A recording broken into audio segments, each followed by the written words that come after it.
अरे अभिनंदन है।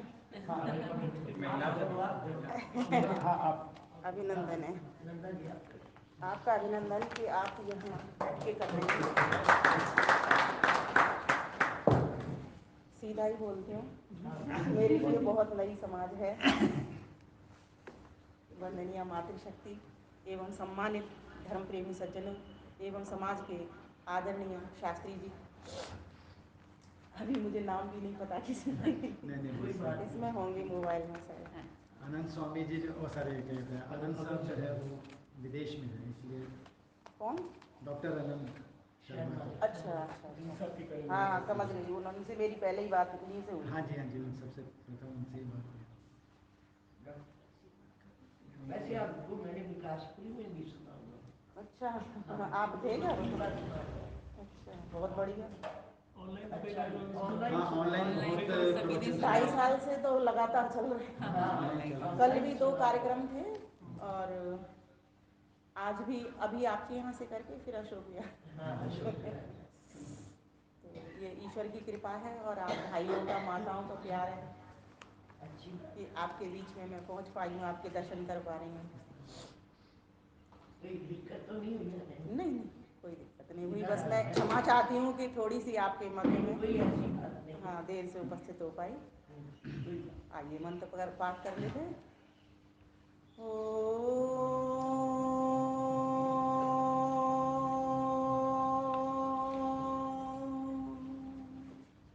प्राणाय नमो यस्य सर्वमिदं वशे यो भूतः सर्वस्य ईश्वरो यस्मिन् सर्वं प्रतिष्ठितम्। ॐ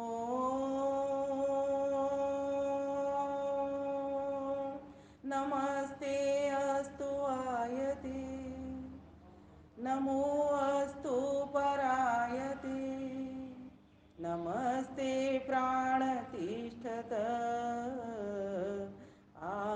आसीनायोतते नमः, आसीनायोतते नमः।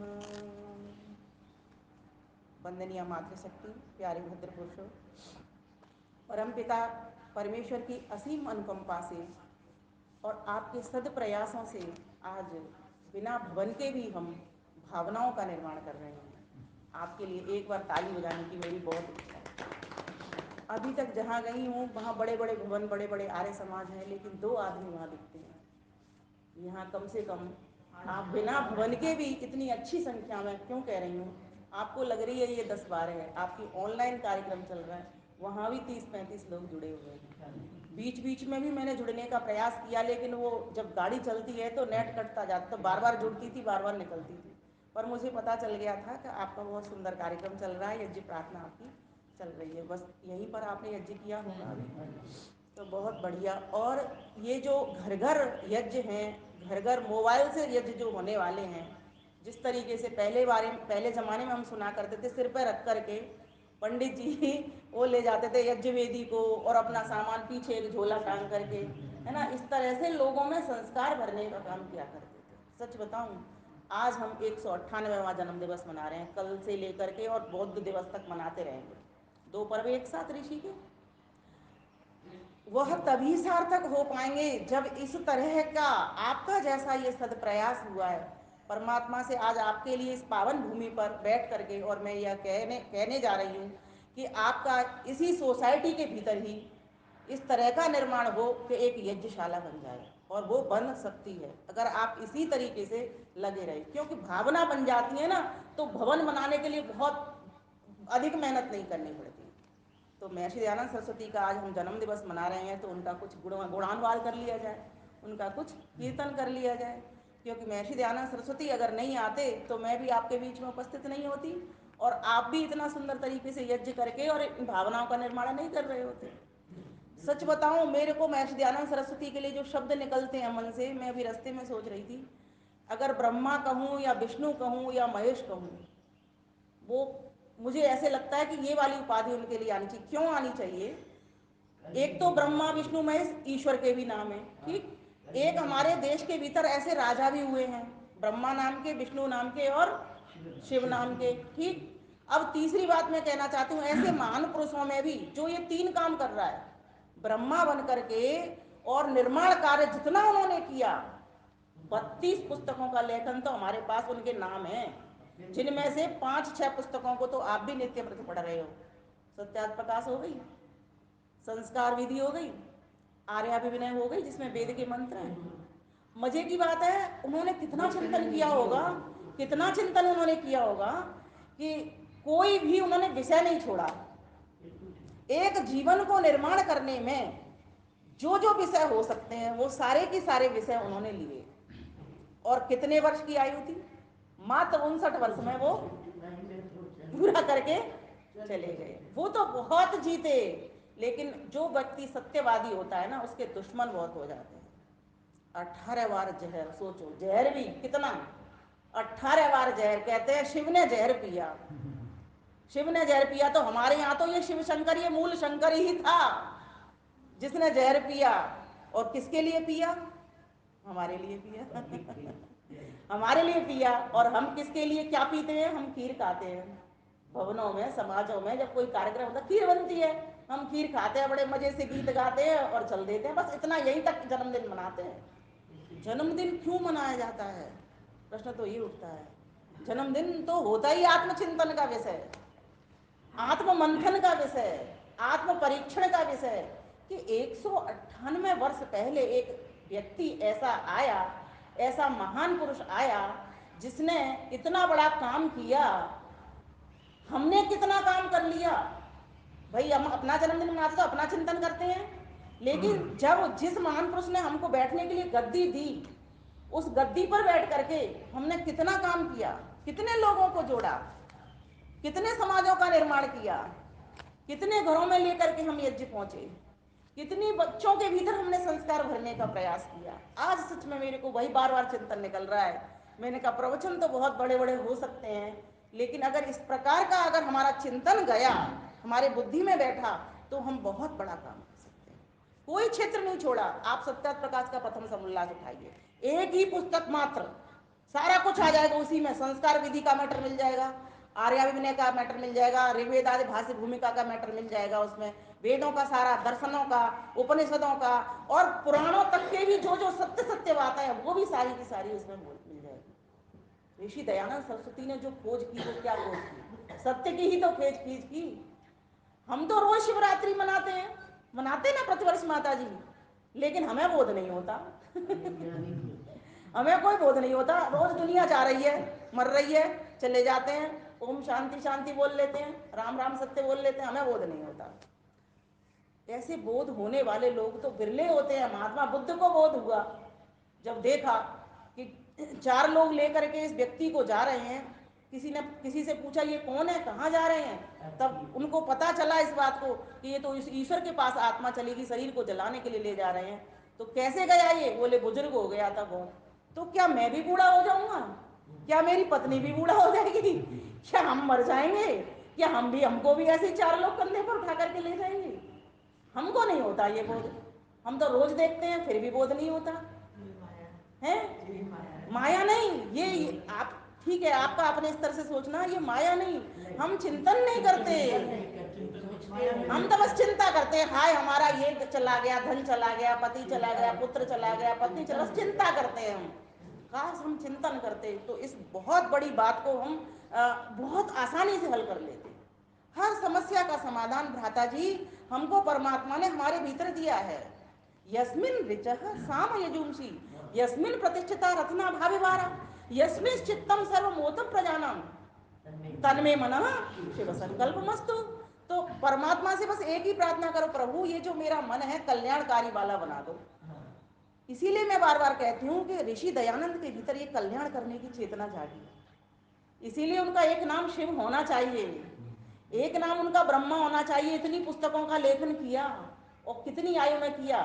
कहते हैं जब वो 35 वर्ष के थे बिरजानंद की कुटिया पर गए थे। 35 वर्ष तक घर से निकले हैं वो, कोई 15, कहीं पर 21 भी लिखा है, इस प्रकार से वो निकले, मतलब युवावस्था से में ही निकले हैं, तो ज़्यादा कोई बड़ी उम्र भी नहीं थी। 13 वर्ष का बालक तो शिवरात्रि पर गया ही है अपने पिता माता के साथ। जब उन्होंने देखा है कि ये चूहा उछल रहे हैं, कूद रहे हैं, है ना, ये भोग खा रहे हैं और ये अपनी रक्षा नहीं कर पा रहा और कह रहे हैं ये शिवलिंग है, ये शिवजी हैं। पिता से भी बहुत सारी बहस की उन्होंने। ऐसा नहीं है कि उनके पिताजी जानते नहीं थे कि ये तो प्रतिमा है, उन्होंने ये भी बताया कि ये प्रतिमा है, शिव तो कोई और है, वो कैलाश पर्वत पर रहते हैं। अब उनकी खोज यही चल पड़ी कि वो कैलाश पर्वत कहाँ है। जब कैलाश तक भी पहुंच गए हैं वो, वहां भी देखते हैं यहाँ तो कोई शिव नहीं दिखाई दे रहा। धूल खा रहे हैं, पत्थर खा रहे हैं, भटक रहे हैं, तूफान आ रहे हैं, आंधियां आ रही हैं, हम छोटी छोटी बात पर विचलित हो जाते हैं, वो बड़े ही चले जा रहे हैं, चीरते चले जा रहे हैं आंधियों को, तूफानों। ऐसा क्या था उसके भीतर? बस एक ही लगन लगी थी, दृढ़ लगन लगी हुई थी उसको कि मुझे तो उस सत्य को पाना है। कैसे ये बात जागी?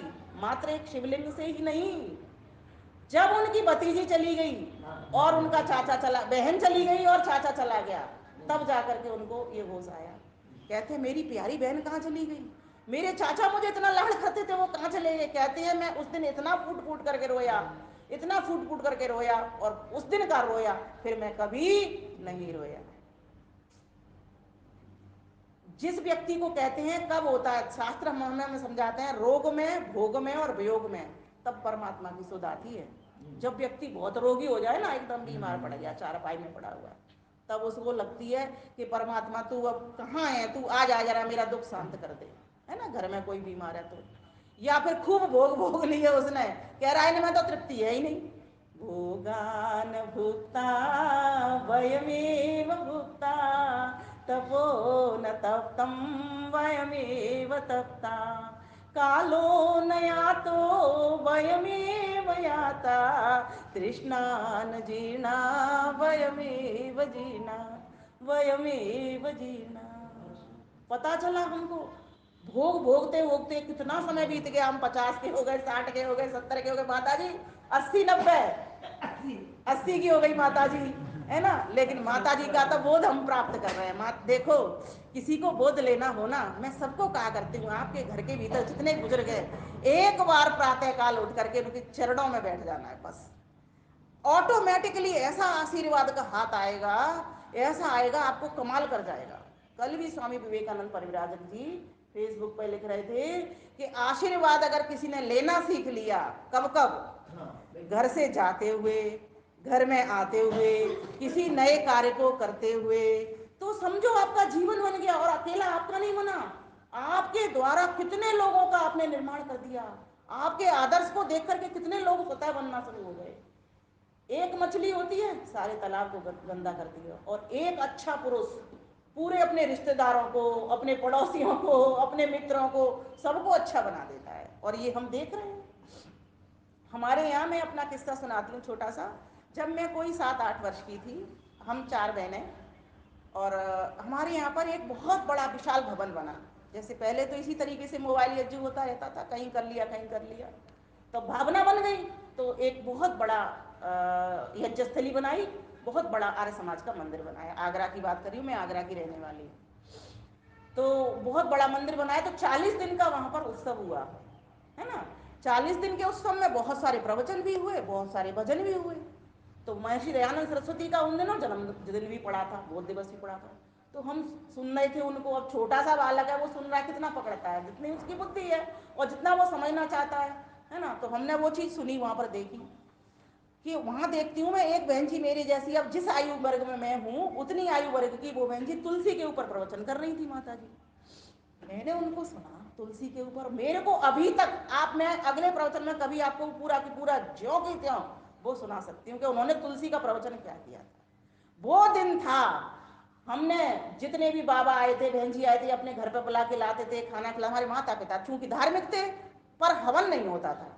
वैसे सद्गुणों से पूरे पूरे भरे हुए थे। समाज की कहीं किसी दुखी की का इलाज करवाना हो तो सबसे आगे दान में, पुण्य के कार्यों में सबसे आगे, मतलब सामाजिक प्राणी थे हमारे माता पिता। समाज में जहाँ कहीं उनकी जरूरत हो, चाहे पैसे की जरूरत पड़ती हो तो भी पैसों के लिए, क्योंकि मैं एक अग्रवाल परिवार से हूँ, मेरे पिताजी व्यापारी, तो हमारे यहाँ पैसे की कोई कमी थी नहीं, तो हर तरह मतलब, और फिर वृत्ति जब किसी के भीतर हो तो वो और आगे आगे अपने उस दान को बढ़ाता चलता है। तो उससे जो संस्कार मुझे और मेरी बहन के ऊपर पड़े, कम से कम वहाँ पर जो संख्या होती थी, आसपास के जितने भी गांव थे सारे लोग आया करते थे, बड़े बड़े विद्वान भी आते थे वहाँ, 1000-2000 की संख्या वहाँ पर आती थी सुनने के लिए। सिर्फ मुझ में और मेरी बड़ी दीदी हैं, हम दोनों पे वो प्रभाव पड़ा। अब दीदी मेरी राजस्थान में, वो पूरे राजस्थान को में लग रही है इसी काम में, इतने लोग बन गए, इतने लोग बन गए, उनकी वाणी में भी प्रभाव है। अब इधर मैं अपना काम कर रही हूँ, अब 2.5 साल से तो आपने मुझे जूम के माध्यम से ही देखा है। उससे पहले मेरे बच्चे चूंकि छोटे थे तो मैं अपने एरिया में ही घूमती थी, इधर उधर आने की हिम्मत ही नहीं कर पाती थी मैं। ऑनलाइन का कोई ऐसा सोर्स नहीं था ना, तब इतना सोशल मीडिया एक्टिव भी नहीं था। अब तो मजबूरी में हमें मजबूती करना सिखा दी। मजबूरी में मजबूती करना सिखा दी कि कैसे मजबूत बनना है, जब परिस्थितियां आ जाए ना तब भी ऋषि का कार्य नहीं छोड़ना। तो जो संस्कार बचपन में हमारे पास आते, मैंने इस कहानी इसलिए कही है आपको, नहीं तो नहीं कहती, वो संस्कार बड़ेपन में नहीं आते। अगर आप में से कोई आर्यजन नहीं होते और किसी को मैं इस बात को सुना रही होती, हो सकता है उसका उतना प्रभाव नहीं जाता। अगर आपके साथ में 4 बच्चे भी होते, आपके पोते पोतिया भी अगर यहाँ होते, मैं कहती हूँ बहुत जल्दी उनकी ग्रेस्पिंग पावर बहुत अधिक होती है। हमारे पास नहीं है उतनी, ना हमारे पास मेमोरी, हमें बहुत कुछ सोचना पड़ता है, लिखना पड़ता है, रटना पड़ता है। अब हमें इंद्रियों से पकड़ना पड़ता है, तब हम मन की इंद्रिय से पकड़ते थे, सीधा डायरेक्ट पकड़ते थे। तो महर्षि दयानंद सरस्वती के भीतर भी वो बाल प्रतिभा थी। जब उन्होंने इस तरीके का किस्सा देखा कि मेरे चाचा और बहन कहाँ चले गए, वो तो फूट फूट करके रोए। जब उन्हें समझाया गया कि ऐसे ऐसे सब लोग जहाँ जाते हैं ईश्वर के पास चले गए, वो ईश्वर रहता कहाँ है। अब ऐसे ऐसे क्वेश्चन करे, अब जिनका हल उनके माता पिता ने भी नहीं खोजा कि कैसे, अगर वेद का ज्ञान उनके पास पूरा पूरा होता तो वो सीधा बोल देते कि सब जगह रहता है। पर लेकिन वो बालक मानता फिर भी नहीं, क्योंकि जिसको अन्वेषण करना है, खोजना है, तो कहाँ रहता है, कैसे रहता है कैसा वो तो इस तरह से वो प्रश्न बहुत सारे खड़े कर देता। इसी प्रश्नों को लेकर के कि ईश्वर कौन है, कहाँ रहता है, दर दर की ठोकर खाते गए, दर दर की ठोकर खाते गए। कई जगह पर उन्होंने योगाभ्यास सीखे। पूर्णानंद एक सन्यासी मिले, उनसे उन्होंने खूब योगाभ्यास सीखा, योग की क्रियाएं सीखी। सारी जितनी भी आजकल के योग सिखाते हैं ना पतंजलि वाले, वो सारा कुछ उनको करना आता था। मतलब बहुत कुछ वो चीजें सीख चुके थे, लेकिन अभी भी उनको शुद्ध ज्ञान नहीं था। मथुरा में जाकर के किसी ने बताया गुरु गिरिजानंद रहते हैं, उनकी कुटी पे वो पहुंच गए। पहुंच करके दरवाजा खटखटाते हैं, भीतर से आवाज आती है, कौन? बोले यही तो मैं जानने के लिए आया हूं, मैं कौन हूं। वो ऋषि दयानंद जिसने जाना मैं कौन हूं, वो कौन है और ये संसार किससे बना है, ये त्रैतवाद को उससे पहले कोई नहीं जानता था। महाभारत काल के बाद जो हमारे शास्त्रों की हानि हुई, हमारे देश की हानि हुई, हमारे संत महंतों की हानि हुई, हमारे मार्गदर्शक मंडल की हानि हुई, बहुत अधिक थी वो हानि। तो महर्षि दयानंद सरस्वती हमको ऐसे हीरे के रूप में, अवतारी पुरुष जिसको कहते हैं आप लोग, अवतारी मतलब जिसका अवतरण होता है, जन्म होता है, भगवान के जो गुण कर्म स्वभाव को लेकर के जन्मता है, और जो अपने उद्यम से, पुरुषार्थ से जो आगे बढ़ता है और औरों को बढ़ाने के लिए आगे बढ़ता है, ऐसे महर्षि देव दयानंद सरस्वती का आज हम जन्मदिन मना रहे हैं। अब विषय लेती हूँ आपका। ऋषि दयानंद के योगदान जो विषय थे, कितना योगदान था उनका, समाज के लिए क्या योगदान था। समाज में उन्होंने देखा बाल विवाह हो रहे हैं, है ना, विधवाएं हो रही हैं, उनका कोई रखवाला नहीं है, कोई उनकी सुनने वाला नहीं है। इनको देख देख के द्रवित होते थे। दिव्य आत्मा थे वो, पुण्य आत्मा, तो उदार आत्मा थे, दयालु आत्मा थे। कैसे इनका उद्धार हो, तो नारी को सबसे पहली पगड़ी पहनाने वाले वही थे। और देखिए प्रमाण के द्वारा तर्क अकाट्य थे उनके, बिना प्रमाण के किसी बात को नहीं मानते थे। इसीलिए उन्होंने नारा दिया, वेदों की ओर आओ, वेदों की ओर लौटो, क्योंकि वेद ही यथार्थ ज्ञान है। वेद एक ऐसा पौरुषेय ज्ञान है जिसको कोई पुरुष नहीं लिखता, कोई स्त्री नहीं लिख सकती, कोई ऋषि नहीं लिख सकता, कोई विद्वान नहीं लिख सकता। जो ब्रह्मा जी भी जिनसे बताते हैं संसार का निर्माण, उन्होंने वो भी नहीं लिख सकते जबकि संसार का निर्माण नहीं हुआ। उन्होंने तो 4 ऋषि जो थे हमारे, अग्नि वायु आदित्य अंगिरा, जिनको वेद का ज्ञान परमपिता परमेश्वर ने हृदय के भीतर दिया, उन्होंने ब्रह्मा को वो चारों वेद सुना दिए और ब्रह्मा ऋषि ने उन चारों वेदों को सुन करके हम तक आगे बढ़ा दिया। धीरे धीरे करके श्रुति परंपरा से सुनते सुनाते हुए विद्वानों तक ये पहुंचने लगे, जब तक कि कागज और पेन का आविष्कार नहीं हुआ। इस तरीके से आज कागज पेन का आविष्कार हुआ, लेकिन बीच का जो काल आया, खंड काल आया, हमारे वेद हमारे पास नहीं थे, हमारे देश में नहीं थे। बहुत सारी यूनिवर्सिटियां जलाई, बहुत सारे विश्वविद्यालय जलाए, बहुत सारी हत्याएं हमारी की गई, हमको दबाया गया। ध्यान देना, ये पर्दा पता भी ये मुगलों के कारण चला था। हमारी छोटी छोटी बहन बेटियों को उठा लेते थे ये, तो हमारे लोगों ने समझा कि इनको कुछ ढक करके रखा जाए जिससे जल्दी से वो आकर्षित होकर के ना उठाएं, इसीलिए ये पर्दा पता उन्हीं की देना, उन्हीं के कारण ये पर्दा पता आया और उन्हीं के कारण ये बाल विवाह आए। लोग सोचते थे कि इनकी जल्दी शादी करता तो इनको रखवाला मिलेगा, ये ससुराल पहुंच जाएगी तो नजर बुरी इन लोगों की कम होगी। और इन्हीं के कारण सती प्रथा आई, इन मुगलों के कारण। आपको अकबर का पूरा किस्सा पता है, बाबर का सारा पूरा किस्सा पता है, बाबर से लेके हुमायूं तक इन्होंने क्या किया, अपने अपने बापों को मार करके ये गद्दी पर बैठ गए माता जी। और ये आज भी हमारे साथ वही गद्दारी कर रहे हैं। हमारे हिंदू की हत्या अभी कर्नाटक की खबर है, ज्यादा पुरानी नहीं है, हर्षा नाम के व्यक्ति को मारा है, बजरंग दल के व्यक्ति को मारा है। हम कब तक मरेंगे? महर्षि दयानंद सरस्वती का बलिदान तो व्यर्थ ही चला जाएगा। जन्म दिवस हम मना रहे हैं, गीत गा रहे हैं, प्रवचन कर रहे हैं, अधिक लाभ, बहुत अधिक लाभ इसका नहीं होगा जब तक कि हम उस वस्तु स्थिति को, मैं सभी को कहा करती हूँ, एक बार टीवी की कुछ देखो या मत देखो, न्यूज जरूर सुन लेना, देश के भीतर की हालत क्या चल रही है, उन पर नजर रखो। आपकी बहन बेटियां कहाँ जा रही हैं, वो लव जिहाद करके फंसाते हैं। अब धीरे धीरे करके वो इतना आगे बढ़ गया, लैंड जिहाद कर रहे हैं, अर्थ जिहाद कर रहे हैं, हर चीज उनकी वही जा रही है। आज हमारे पास ये वेद तो हैं, लेकिन कल को ये वेद नहीं रहेंगे, ये जमीन नहीं रहेगी, माता जी हम कहाँ हवन करेंगे? इसीलिए भावनाएं निर्माण करने का आप सदप्रयास जो कर रहे हैं, उसके लिए मैं फिर से पुनः आपके लिए एक ताली बजाऊंगी। बहुत भवन बड़े बड़े पड़े हुए हैं, 4 आदमी आहुति वहां लगाने वाले नहीं है, लेकिन आप भावनाओं को निर्माण इस तरीके से मोबाइल यज्ञ करके कर रहे हो, ये बहुत बिरला काम है। और मैं तो चाहती हूँ आपकी सोसाइटी के जितने लोग हैं, दूर दूर तक ये आवाज जाए कि यज्ञ में आओ। आप एक काम कर सकते हैं, इसके लिए एक फोन लगाना प्रारंभ करिए। आप कितने लोग हैं यहाँ पर?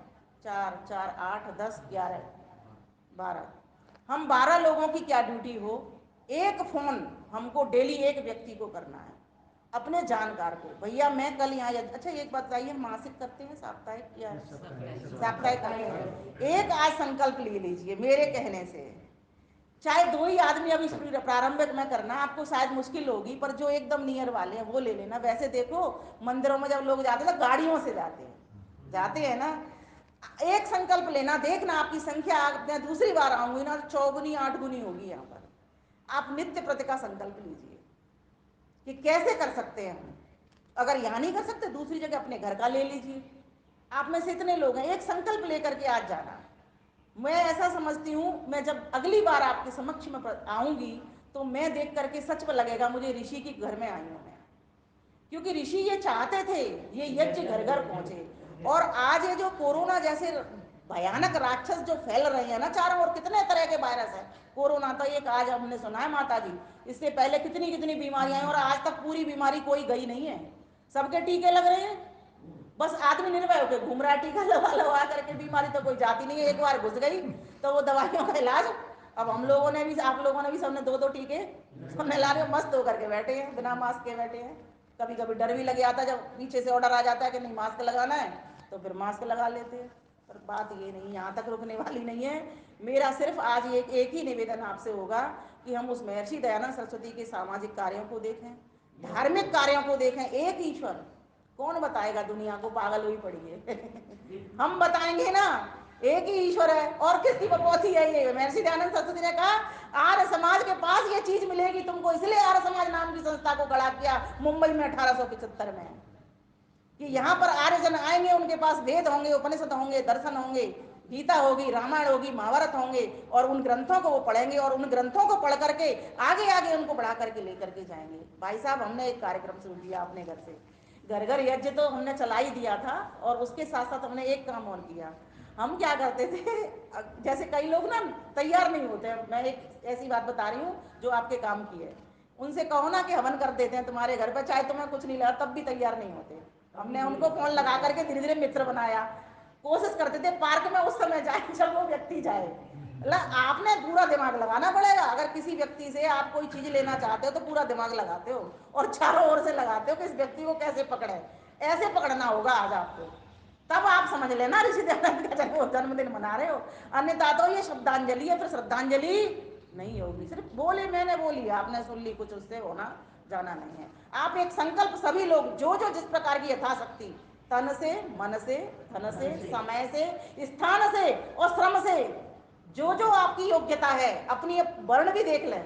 मैं ब्राह्मण हूँ, मैं क्षत्रिय हूँ, मैं वैश्य हूँ, मतलब मैं क्या कर सकता हूँ। मैं धन की व्यवस्था कर सकता हूँ, है ना, मैं रक्षा कर सकता हूँ कि कोई आ ना जाए बाहर से, मैं यह यज्ञ करूंगा, मैं यहाँ प्रारंभ कर रहा हूँ।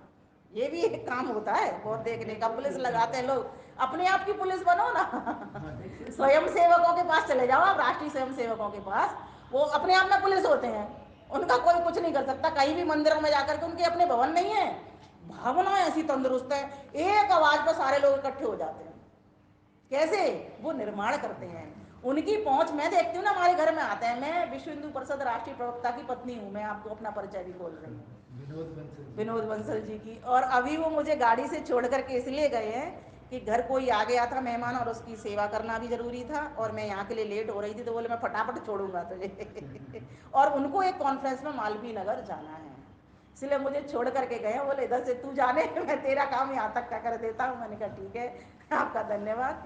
तो मैं आपको ये बताना चाह रही हूँ कि जिस तरीके से वो संगठन काम कर रहे हैं, जबकि उनके पास वो वाली चीज नहीं है जो हमारे पास है। वेद ग्रंथ है हमारे पास। और मेरे पतिदेव क्या करते हैं, अभी डिबेट चल रही थी मांस को लेकर के टीवी में कि वेदों में मांस है। अब वो जो विरोधी लोग हैं, विधर्मी लोग हैं, वो तो यही बोलेंगे। इन्होंने कहा कहाँ है मांस, अब इनको प्रमाण नहीं पता, मेरे को फोन लगाते हैं सीधे, जल्दी वेद खोल के मुझे बता कि ये कह रहे हैं वेदों में मांस है। मैं तो नहीं मानता, मैंने मना तो कर दिया, पर प्रमाण और दे दे मुझे।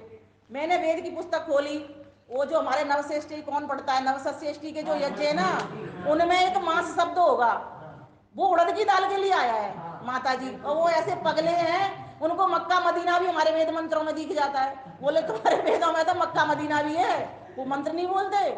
कौन सा,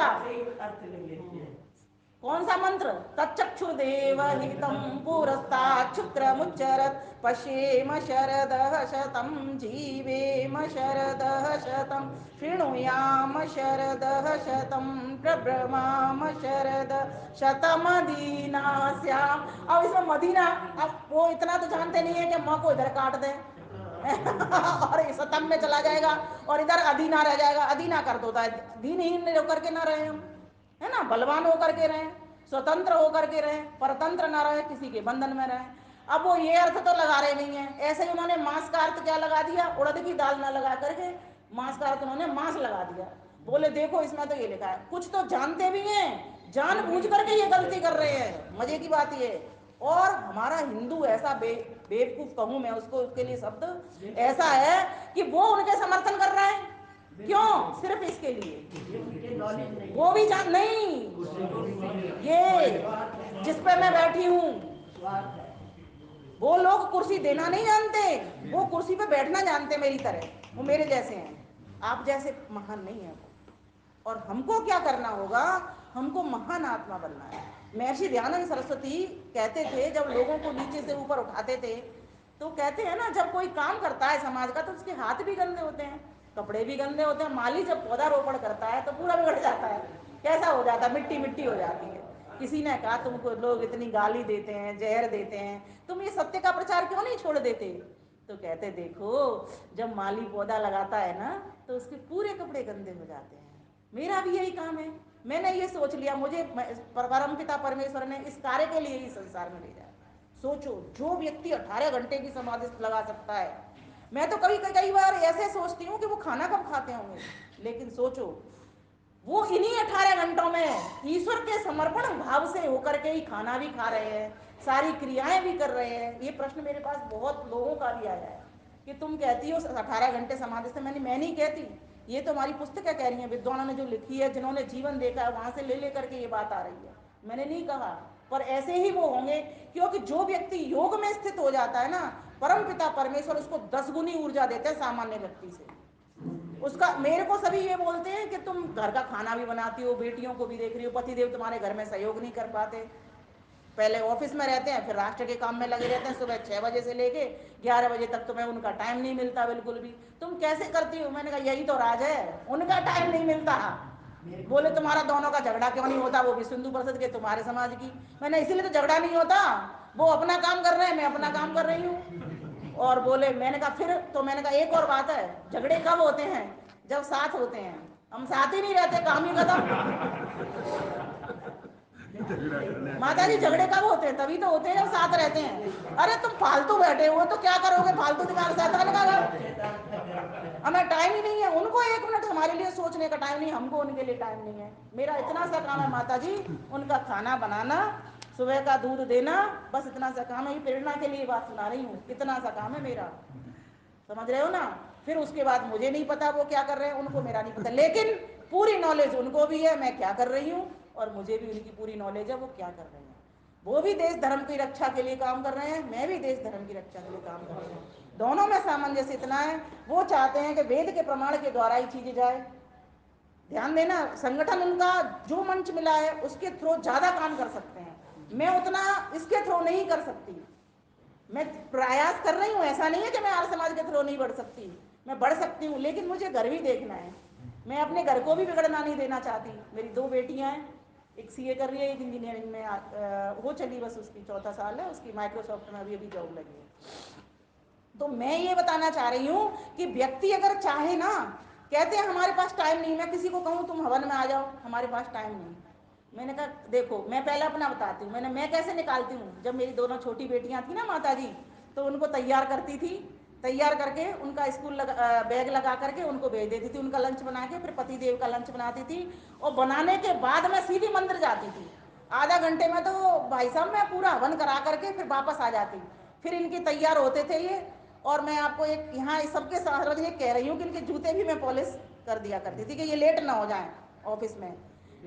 बाकी ना इनको मुझसे कोई ज़्यादा मतलब, ना मुझे, क्यों, हमारे पास इतना समय नहीं बचता था। फिर उसके बाद में मैं अपना घर का काम करना, फिर मेरे को साथ साथ लिखने पढ़ने का मुझे शौक है शुरू से ही। और शौक क्या, मैंने शौक बना लिया है, किसी भी काम को करने के लिए उसको शौक बना लो। अगर आपको मजबूती लानी है ना किसी काम को, उसको शौक बना लो। मेरी वेद पढ़ने में रुचि है, मेरी कोई यज्ञ करने में रुचि है, मेरे को योग करने में रुचि है, उसको शौक बना लो, उससे जुड़ जाओ। मेरे को ईश्वर को पाने में रुचि है। जिस व्यक्ति के भीतर ये रुचि की भावना आ जाती है ना अच्छी चीजों में, वो व्यक्ति बहुत फास्ट तरीके से परमात्मा उसकी सहायता करते हैं। अच्छे लोगों की ही ईश्वर सहायता करते हैं, बुरे लोगों की कभी ईश्वर सहायता नहीं, उनको दंड देते हैं। पुरस्कार किसको मिलता है? हमको ही मिलता है। यश किसको मिल रहा है? हमको मिल रहा है। उनको थोड़ी यश मिलेगा, उनको तो अपयश मिलता है। रावण को तो आज भी जला रहे हैं, भगवान राम की आज भी पूजा हो रही है।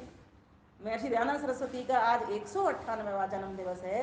ये हमको कहने के लिए आया है, सामाजिक बुराइयों को खत्म करने के लिए, अपने आप से पहले अपनी बुराई देख करके अपनी खत्म करते हुए, अपने हाथों में बल करते हुए, अपने शरीर को हष्ट-पुष्ट बनाते हुए, अपनी बुद्धि को विस्तृत करते हुए, संकुचित सोच को परे हटाते हुए आगे बढ़ते चलो। प्रत्येक को, बोलिए मेरे साथ, प्रत्येक को अपनी ही उन्नति से संतुष्ट नहीं रहना चाहिए, किंतु सबकी उन्नति में अपनी उन्नति समझनी चाहिए। अब इसके लिए क्या करना होगा? कुछ सद्गुण विकास करने पड़ेंगे, तो यम नियमों का पालन करना पड़ेगा। सत्य में जीवन जिया उन्होंने, 5 नियम सत्य से पूरे कर दिए। वेद सब सत्य विद्या यहाँ से लेकर के, और जो हाँ पहले 5 नियमों में सत्य की व्याख्या है कि सत्य ऐसे, जिस व्यक्ति का मनस एकम वचस एकम कर्मन एकम महात्मा, जिसका मन वाणी और कर्म एक होता है वो महात्मा होता है। मनस अन्यत, वचस अन्यत, कर्मन अन्यत, दुरात्मन। ये हमारे हमको शास्त्र बताते हैं, श्लोक बताता है। तो हमको कैसा बनना है? महात्मा बनना है। महात्मा बनकर के ही यदि व्यक्ति किसी भी काम का जिम्मा अपने सिर पर लेता है तो वो सक्सेस होता है। ध्यान देना, अगर आपने ये सोच लिया कि मैं प्रधान हूं इसका और इस कुर्सी पर बैठा हूं इसलिए मेरी कोई बात सुन लेगा, नहीं सुनेगा। वो सामने वाला वो ये सोचेगा मैं भी कुर्सी पाना चाहता हूं, मुझे बिठा दो। और महात्मा लोग क्या कहते हैं? आगे आगे अच्छे लोगों को लाके कुर्सी पे बिठाते हैं, वो पीछे हो जाते हैं। श्रेय औरों को दो। आपको अगर उन्नति करनी है समाज की, परिवार की, मैं तो परिवार की, ये एक ही चीज सब जगह लागू होती है। पूरे राष्ट्र तक चली जाती है, परिवार समाज राष्ट्र की। जो परिवार में अच्छी तरीके से रहना जानता है वो समाज में भी अच्छा रह लेता है, जो समाज में अच्छे से रह लेता है वो राष्ट्र में भी अच्छे से काम कर लेता है, राष्ट्र को भी अच्छा बना लेता है। तो हम सामाजिक प्राणी हैं, मनुष्य ने सब कुछ लिया ही लिया तो है, अभी दिया क्या है हमने, सोचो अपने जीवन से आत्मचिंतन करो। आज हमने आज क्या लिया, दिया क्या किसको, हमने हमेशा लिया। एक मुस्कान भी हम औरों से पाना चाहते हैं, क्या किसी को हम एक मुस्कान देते हैं?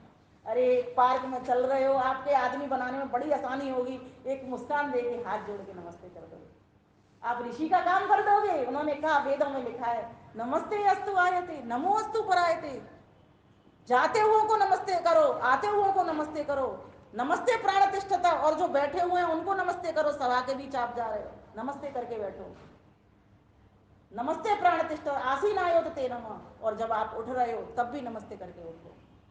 कितना नमस्ते का, अब बताइए, बस इतना ही से तो करना है, एक मुस्कान के साथ में किसी को नमस्ते कर देनी है। आपने कौन सा उसको खाना खिलाना है कि मिठाई बांटनी है, वो आपका हो जाता है। मैंने ऐसे इस प्रक्रिया के द्वारा बहुत लोगों को, जो सनातनी परिवार हैं, कभी किसी के लिए पौराणिक शब्द यूज मत करो, जो डरते हैं, जो कटते हैं, इन शब्दों को क्यों भूलें। और हमारे महर्षि आनंद सरस्वती ने आगरा से ऐसी घोषणा की थी, उन्होंने कहा था कि हिंदू धर्म की जगह सनातन धर्म लिखना प्रारंभ करो, क्योंकि सनातन धर्म ही हमारा धर्म है, सत्य सनातन वैदिक धर्म की जय बोलना प्रारंभ करो। अकेले वैदिक धर्म मत बोलो, लोग जुड़ जाएंगे आपसे। आप उन चीजों को सोचो कि लोग कैसे हमसे जुड़े।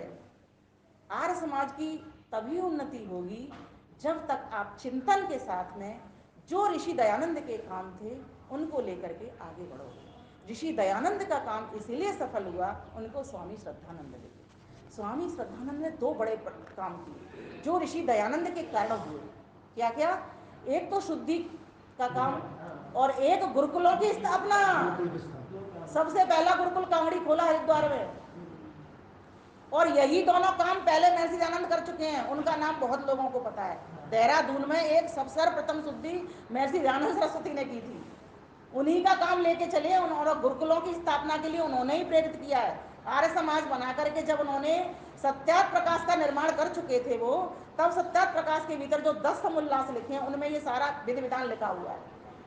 कैसे घर के बच्चा निर्माण करें हम, कैसी माता हों, कैसे पिता हों, कैसे आचार्य हों, किस प्रकार के संस्कार जाएं उनके भीतर, किस किस तरीके के विवाह हों। पहले मैं ईश्वर की समीक्षा पूरी ईश्वर के नाम बता दिए, 100 नामों की व्याख्या कर दी उसमें, ओम से लेकर के और जो जो नाम हो सकते हैं। ओम तो उसका ईश्वर का मुख्य नाम है, और उसके बाद सारी व्याख्या कर दी। दूसरे में शिक्षा आदि के बारे में बता दिया। तीसरे में फिर हाँ अध्ययन अध्यापन अपना है ना, इस प्रकार का। चौथे में अभी हम आजकल पढ़ा रहे हैं समावर्तन, विवाह संस्कार, गृहश्रम की व्यवस्था, किस प्रकार से गृहस्थ बैठे। पांचवें में वानप्रस्थ की शिक्षा है ना, फिर राजनीति है, फिर संन्यास है, इस प्रकार से। फिर सृष्टि उत्पत्ति है, ईश्वर समुल्लास सप्तम। अष्टम में सृष्टि की उत्पत्ति है, नवम में विद्या विद्या मंद मोक्ष विषय है ना, और 10वें में आचार अनाचार भक्ष्य अवच्य विषय। ये आप पढ़ रहे हो। तो बताइए, ये 10 चीजों से हमारा जीवन निर्माण नहीं हो जाता क्या? हम जिस वर्ण के अपनी योग्यता को पहचान करके उस वर्ण में प्रतिष्ठित हो सकते हैं। और भगवान कृष्ण तो चारों वर्णों में प्रतिष्ठित थे। कैसे? ब्राह्मण वन गीता ज्ञान दिया, क्षत्रिय वन असुर का दलन किया, वन वैश्य किया गौ का पालन, श्री कृष्ण तुम्हारी जय हो। राजसूय यज्ञ में पधारे थे, सेवक वन चरण पखारे थे, युग युग योगी का अभिनंदन, श्री कृष्ण तुम्हारी जय। ये चारों वर्णों की हम भी प्रतिस्थापना कर सकते हैं। भाई क्या हो गया, हम प्रधान जी हैं तो क्या हो गया, हम तो नीचे जमीन में पोंछा भी लगा सकते हैं यज्ञ करने के लिए। और सच बताऊं, मेरे पास मैंने अभी एक भी पद नहीं लिया, मुझे मंत्री का देना चाहा, प्रधान का। मैंने कहा मुझे संरक्षिका बना दो बस, जिससे क्या है मैं देखती रहूंगी कि कौन क्या कर रहा है। सभी को दे दो कुर्सी, मुझे कुर्सी नहीं चाहिए, पर काम होना चाहिए। कुर्सी देने के बाद वो चारों के चारों आ रहे हैं, वो चारों आ रहे हैं, वैसे एक भी नहीं आते। तो बताइए, मेरा तो जो उद्देश्य था ना, भावना थी, वो पूरी हो गई, कर दी उन्होंने। तो 4 वो आ गए, और चारों को वो 4 लोग में से तो 40 कर दिए उन्होंने। और कहाँ वो चारों नहीं आते, मैं ही बैठी रहती तो मैं अकेली कुर्सी रह जाती। आजकल आर्य समाजों की बहुत दयनीय स्थिति है। आप सौभाग्यशाली हो, आपके पास ऐसे प्रधान जी मंत्री जी हैं जो आपको यहाँ ला करके बैठा करके, जहाँ भवन नहीं है वहाँ पर भी भावनाओं का निर्माण कर रहे हैं, और आप जैसी माताओं से ज्ञान ले रहे हैं, आपके चरण में बैठ करके ज्ञान ले रहे हैं। ये बहुत बड़ी बात है। हमारे शास्त्री जी का सहयोग लेकर के, बड़ी बात और यह है कि हमें कोई आज तक इस समाज में यज्ञ करने को मना नहीं करता। बिल्कुल नहीं करेंगे, कोई नहीं बिना करेगा। उसके पेमेंट दिए जी। हम शुरू से ही करते आ, ये सबसे बड़ी बात। अब देखिए, उनकी 4 बातें थी महर्षि आनंद की: कर्म सिद्धांत, पुनर्जन्म, ब्रह्मचर्य और सन्यास। ये 4 फोकस थे उनके, क्योंकि लोग मानते नहीं पुनर्जन्म, खाओ पियो ऐश करो, किसने देखा है ना। और दूसरा उनका था कर्म सिद्धांत, कर्म को मानता ही नहीं था कोई, जो फल है वो यहीं की मिल जाएगा, जबकि कर्म का असली फल तो जाति, आयु और भोग, योग दर्शन कहता है, उसके आधार पर मिलता है। जो जाति मिलती, जाति कहते हैं मनुष्य, जैसे पशु पक्षी ये जातियां हैं, पशुओं की एक जाति होगी, मनुष्यों की एक जाति। हम सभी की जाति ये नहीं है ब्राह्मण क्षत्रिय वैश्य शूद्र, हम सभी की जाति एक मनुष्य जाति है। ये तो गुण कर्म विशेषता है, योग्यता है। ये तो अगर मेरे पास ज्ञान का काम है, ज्ञान दे रही हूँ, ब्रह्मा की उपासना करी, मतलब ब्रह्मनिष्ठ हूँ ईश्वर के प्रति, तो फिर मैं ब्राह्मण कहलाऊंगी। और मैं तो कहती हूँ अग्रवाल परिवार में जन्म लिया है, ब्राह्मण मुझे सब कह रहे हैं अब आजकल, कर्म कर रही हूँ मैं ब्राह्मण का। और पति देव कहते तो फिर मैं तो शूद्र हो गया, मैं तो सेवा का काम कर रहा हूँ, मैंने बिल्कुल हो गया शूद्र। और उन्होंने तालियां बजाई, बड़ी अच्छी व्याख्या है तेरी तो। मैंने कहा ये ऋषि दयानंद की देन है, मैंने गर्व से कहा। बोलिए ओम की जय, बोले ओम की जय। अगर नारी में शक्ति है ना, वेद ने कहा है हम मूर्धा, मैं मूर्धा हूँ, हम केतु, मैं पताका हूँ। जैसे पताका है, जो झंडियां लगी होती है ना, वो क्या करती हैं, अपने अपने राष्ट्र का पता बताती हैं। ईश्वर का पता कैसे लगता है माता जी? जब वो इन झंडियों को देखते हैं, संसार को देखते हैं, बिना कर्ता के ये संसार नहीं बन सकता। और वो भी कैसा करता, अल्पज्य एक देशीय नहीं, सर्वज्ञ सर्वव्यापक कर्ता से संसार बना है। ईश्वर ने, वो ऋषि दयानंद ने यही तो खोज की कि वो ईश्वर कैसा है, दूसरा नियम दे दिया। आप प्रतिमा कोई की बात करें ना, कोई बोले कौन कहता हम प्रतिमा को नहीं मानते, हम मानते हैं। आप बताइए उनको किस तरह बताइए, देखो दूसरा नियम दीजिए उनको, एक लिस्ट बना करके इसको अपनी दीवार पे चिपकाइए, इसको डेली आपको प्रातःकाल पढ़ना है। आपकी प्रतिमा बन गई। जो लोग नहीं, वो डरते हैं ना, उनको सीधा मत कहिए कि मूर्ति पूजा मत करिए, कट जाएंगे। सीधा आप कहिए ना, मूर्ति में भी भगवान है। भाई उसमें भगवान नहीं है क्या? पत्थर में भी भगवान है, इन हाथों में भी भगवान है। जिनको मूर्ति बनाई जा रही है उन हाथों में भी भगवान है, और जो मूर्ति पत्थर से बनी उस पत्थर में भी भगवान है। क्यों? वेद कह रहा है, और वेद पर सभी का माता जी विश्वास है। कोई भी व्यक्ति मुझे ऐसे बता देना जो ये नकार दे कि वेद नहीं, इसीलिए आप वेदों के द्वारा कहो ना। और ऋषि दयानंद ने ये काम किया, इसलिए वो सफल हुए। वेदों बताओ, ईशावास्यमिदं सर्वं यत्किंच जगत्यां जगत् तेन त्यक्तेन भुञ्जीता मा गृधः कस्य स्वेदनम्। परमात्मा कड़कड़ में वास करता है, उसको देखो प्यारे भाइयों। उसने ये सारी सृष्टि तुम्हारे भोग और अपवर्ग के लिए बनाई, और सिर्फ तुम्हारे लिए नहीं बनाई, तुम्हारे साथ साथ और पशु पक्षी जीवात्माएं भी तो है। इसीलिए त्याग पूर्वक भोग करो। तेन त्यक्तेन भुंजीता, खिला करके खाओ, पहना करके पहनना प्रारंभ कर दो।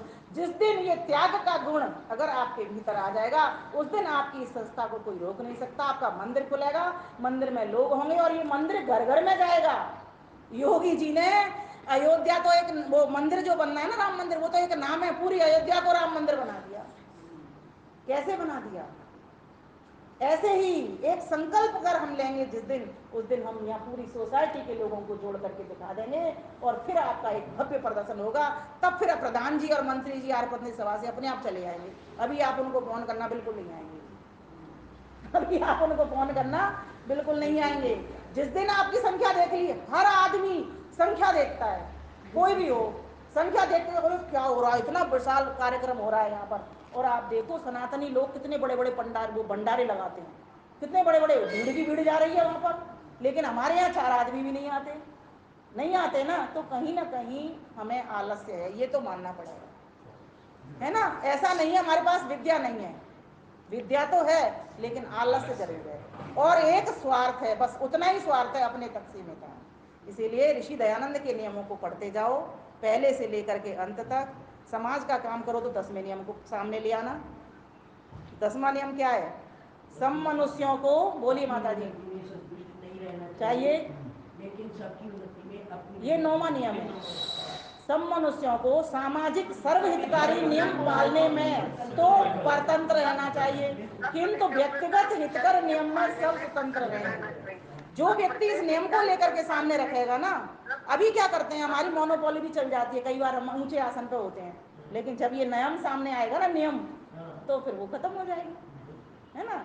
तो इसीलिए ये आज समझने का विषय, चिंतन का विषय है, जागरण का विषय है, हम सभी जगह। और 4 दिन तक तो कम से कम संकल्प आप ऐसा जरूर लीजिए कि हम एक छोटे छोटे पर ईसाई मिशनरीज ऐसा छोटा सा पत्रक बनाती हैं, अस्पतालों में देख लो उनको, झुग्गी बस्तियों में देख लो, माता जी ऐसा प्रचार कर आती हैं। और हम लोगों के पास ऐसे मोटे मोटे ग्रंथ होकर के भी एक पेज किसी को नहीं बांट पा रहे हैं। कैसे हमारा हिंदू बचेगा, कैसे हमारे आर्य भाई बहन बनेंगे, मेरे को कई बार ऐसी वेदना आती है। तो आज एक गीत बोलते हुए मैं अपनी वाणी को विराम दूंगी, क्योंकि प्रवचन तो चाहे जितना लंबा चला जा सकता है। तो आज गुणगान का एक गीत मेरी अपनी रचना है। हम सब मिल शीश झुकाएंगे गुरुदेव दयानंद दानी को। हम सब मिल शीश झुकाएंगे गुरुदेव दयानंद दानी को। उस वैदिक वीर पुरोधा की गाएंगे अमर कहानी को। उस वैदिक की गाएंगे अमर कहानी। 1881 की फागुन कृष्णा दशमी तिथि को 1881 की फागुन कृष्णा दशमी तिथि को गुजरात प्रांत टंकारा में था जन्म लिया मूलक मिति को। शंकर से शंकर मूल मिला करशन जी धन्य भवानी को। हम सब मिल शीश झुकाएंगे गुरुदेव दयानंद दानी। लो सुनो सुनाऊं तुम्हें कथा उस वीर सिपाही सैनिक की। मूल शंकर नाम था बचपन का, शंकर भक्ति निज सैनिक की। अल्पायु में कंठस्थ हुआ यजुर्वेद दिव्य लासानी को। उस वैदिक वीर पुरोधा की गाएंगे अमर कहानी। मंदिर में गए शिवरात्रि पर पितु पर रख कर श्रद्धा अगाध। शिव नहीं आए मूषक आया, खा गया रखा जो वहाँ प्रसाद। कैसा शिव ये कुछ पता नहीं, नहीं हटा सका तुच्छ प्राणी को। उस वैदिक वीर पुरोधा की गाएंगे अमर कहानी। एक और वाकया जीवन की घट गया मूल के बचपन में। ले गई बहन प्रिय चाचा को, वो कौन शक्ति जग उपवन में। शिव खोजा काशी हरिद्वार, नहीं चैन मिला उस ज्ञानी को। उस वैदिक वीर पुरोधा की गाएंगे अमर कहानी। शुद्ध चैतन्य वन दयानंद हुए, मंजिल पर मंजिल चढ़ते रहे। शुद्ध चैतन्य वन दयानंद हुए, मंजिल